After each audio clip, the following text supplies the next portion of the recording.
We're on day, 7. So I guess day 7. This is the 7th chateau of the trip, the Great Maxfield Chateau Hunt. And this is the last one we're viewing this trip.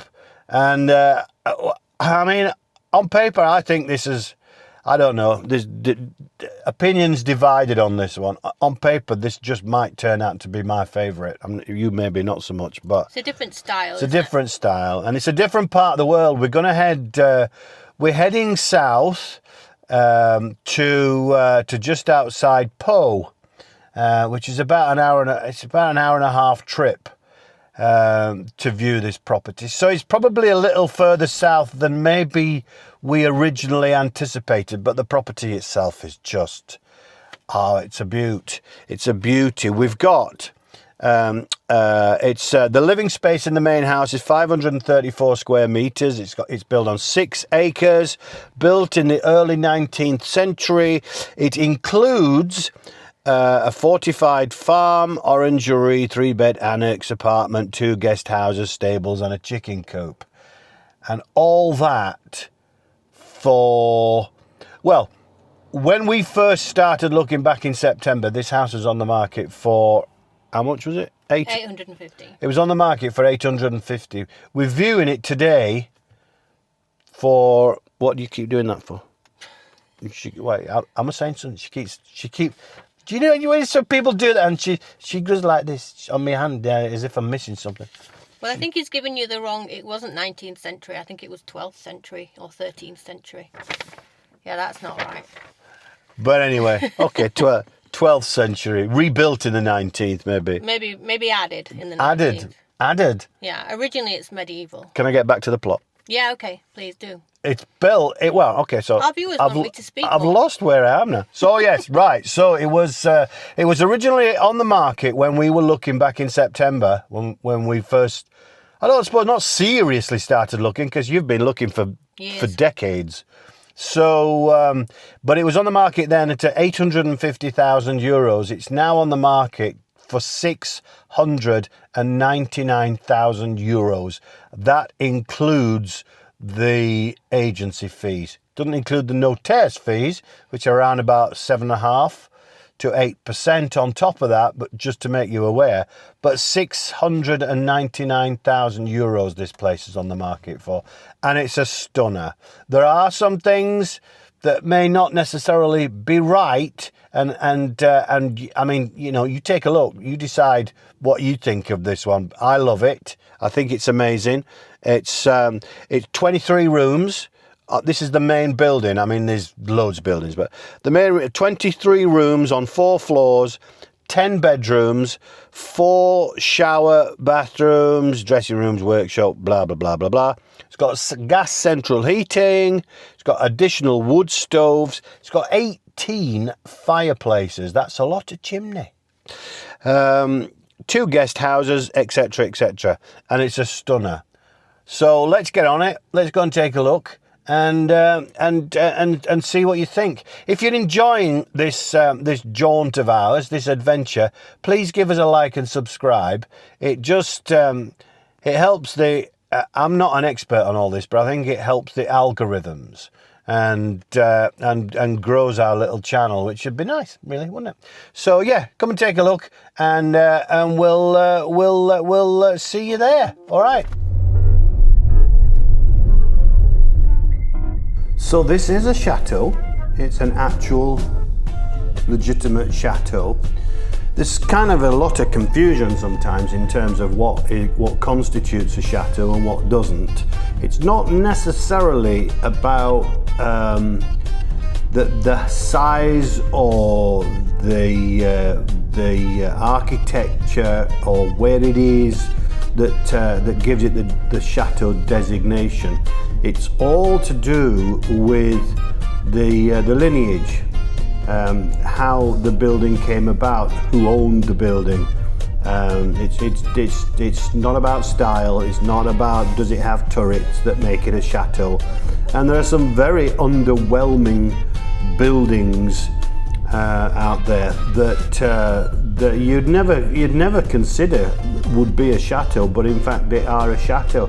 Similarly, there are some wonderful, huge, big properties that you think, yeah, that's a castle, that's a chateau, but no, they're not. No, they're manor houses or what have you. So it can be confusing, but this is a chateau. And it's beautiful, and you'll soon see why I fell in love with it. It's also if you notice, compared to some of the others that we viewed this time, the landscape's different. This is much further south, and you can tell it's quite flat. This is quite a nice drive into it, as you will have noted. Here it is. Look at that.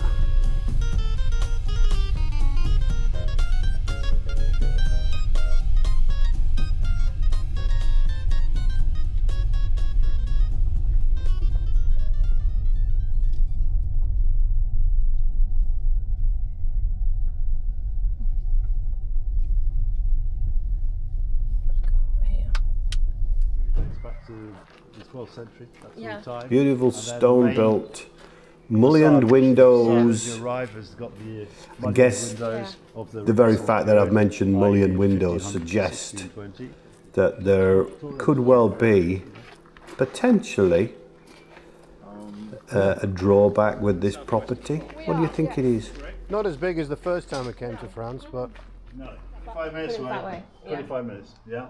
And then your motorway like 10 minutes away, and you can.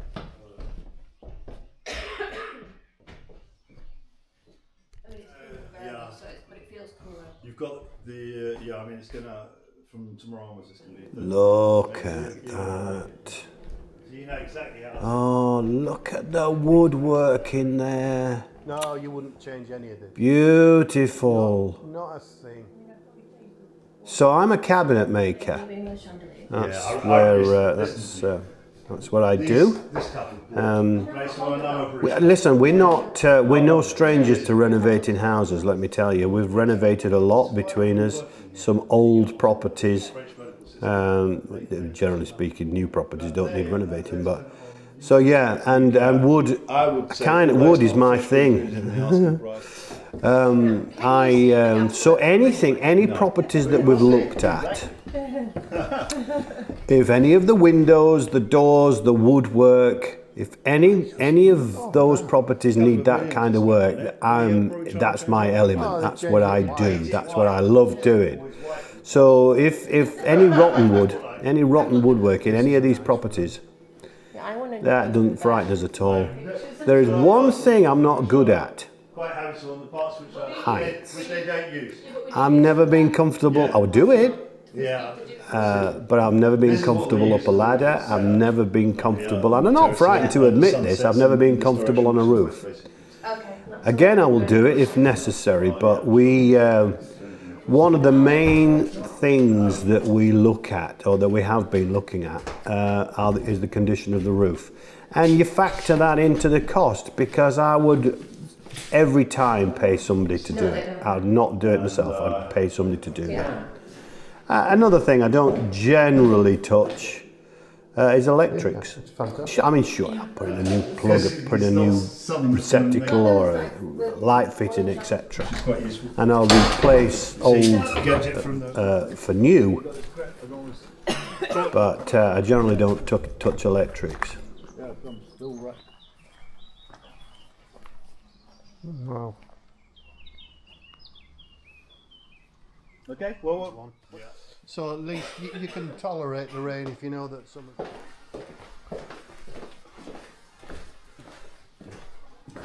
Look at that ceiling. The stonework, beautiful, isn't it? So down here is another kind of the snug. We called it the snug section of the house. So you've got a cosy, I guess, winter room there. Apparently it works, but they don't. And through here, They don't use the gas. oh, that's the toilet. That's the laundry room, I guess. But through here is the current kitchen. Again with burning stove, which didn't necessarily overwhelm Mrs. Sam. Big kitchen. The picture. This is good. This is a But good the sign. part of the house that, as it happens, the part of the house previously that you saw that we didn't know about, would lend itself beautifully to a new kitchen, because those double doors open out onto the back garden, the back lot. So a huge big kitchen, living kitchen with a dining room that side would go down really well. Like a second entrance. Some beautiful features. Yeah. The door's not bad either. So lots of things that remind you of the UK in this place. As if you wanted 10 years of living abroad in Canada, you get a bit in this. I wouldn't say the rooms were vast. They were cosy. There's this is I guess the first floor. Furniture and storage. Rooms were a little smaller, but upstairs there was certainly scope to make a wonderful big master suite. The whole suite is a nice room. There is a bit of choice. Certain rooms, again behind doors, a bit of a rabbit warren, really. A lot of doors off doors, and some smaller rooms that were in the process. So there's still a lot of scope for work on this place. I mean, you're gonna have to make a proper. So was there a door there then? More. Yeah. So yeah, you got a little bottom there. I love these stairs. Big stone stairs with the nice runner up there. You will notice one thing that in the 3 reception space up, you need an efficient system like a. So this is one of the part of the house that would make a great master suite. Because the first part of it would be a dressing room, and then you'd walk into your bedroom part, and then beyond that was the bathroom and shower, etc.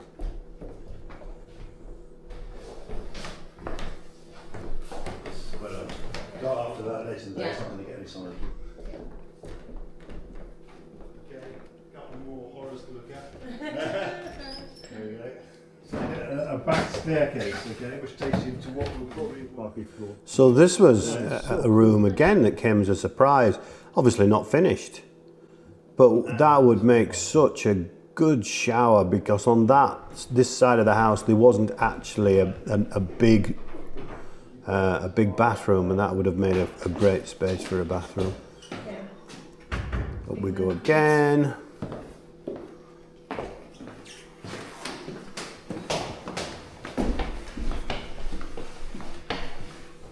And would be, if we bought it, our suite. So the first section there with that horrible flock wallpaper would be the dressing room, and this would be the bedroom, and then beyond the other 2 doors there would be the bathroom. Amazing. Yeah. This is a hot, because it's got a proper shower. And another part of the house that's in the process of being constructed, which was, I guess, another bathroom. Attic bedrooms. And up we go again. And this is, I suppose, the first attic. Now the roofs in there look worse. The ceilings look worse than they actually were. The house has really good roofs. You might not think that. A lot of dried plaster there that was coming down and needs refinishing. But the roof itself, as you'll see in a minute, because you can actually access a lot of these roofs. Up here, for instance, the roofs were good. The roofs were in very, very good condition. No evidence of water damage. Any water damage that we saw was old. So I'm satisfied that the roofs in this are very good order, which is a huge expense and a bit of a relief, really. So out in the back there, so this is one of the cottages, just the one. not the best one. So that's a mezzanine, and the bedroom was up there. This is the back of it, into a lovely walled garden. And then we're back out again. There's the main house, through this section with all those fantastic outbuildings, which were in I mean, all right, not all of them. Some of them needed work, but in the main, really good condition. Very nice, pretty decorative wooden gate. Across the garden, there was an above-ground pool. Yeah. A lot of trees, and walking down to the main entrance, and this absolutely fabulous little cottage that would Mrs. M's mother would be in her element in there. This was a wonderful little place. And this they do rent out regularly. This would make a great kitchen in the back there. Oh, that's the kitchen on a living room on the front. It had, I think it was about 3 bedrooms, if I seem to remember. 3 bedrooms on, I think, 3 different levels. Oh, Like a TARDIS. So from the outside, it didn't look very big, but in the inside, it was like wonderful. And really good condition. Needed a freshen up. I might build a new kitchen for it, but what a great space. And it's far enough away from the house to be, you know, for a certain independence, and close enough in case of any issue. But look at that. It's great. The downside to this property, or one of the downsides, is its location to a village. So although Pau is nearby, Pau is quite a big kind of a town. This, I think, a 20-minute drive, 20-minute car drive to other towns. So yeah, so there it is. So let me know what you think on that one. I loved it. I absolutely loved it. It's on the market at 699,000 euros, which I thought the real bargain. I think, to be honest, I think the owners need to get away. So who knows? There might even be more negotiation on that one. So let me know what you think.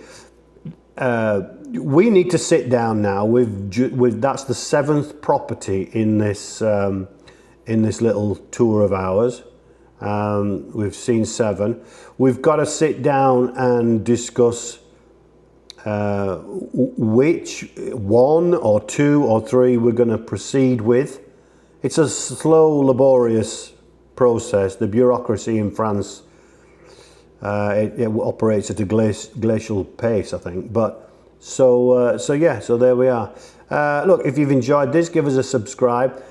Join us next time, where we will discuss all 7. So there you have it. Thank you so much, and take care.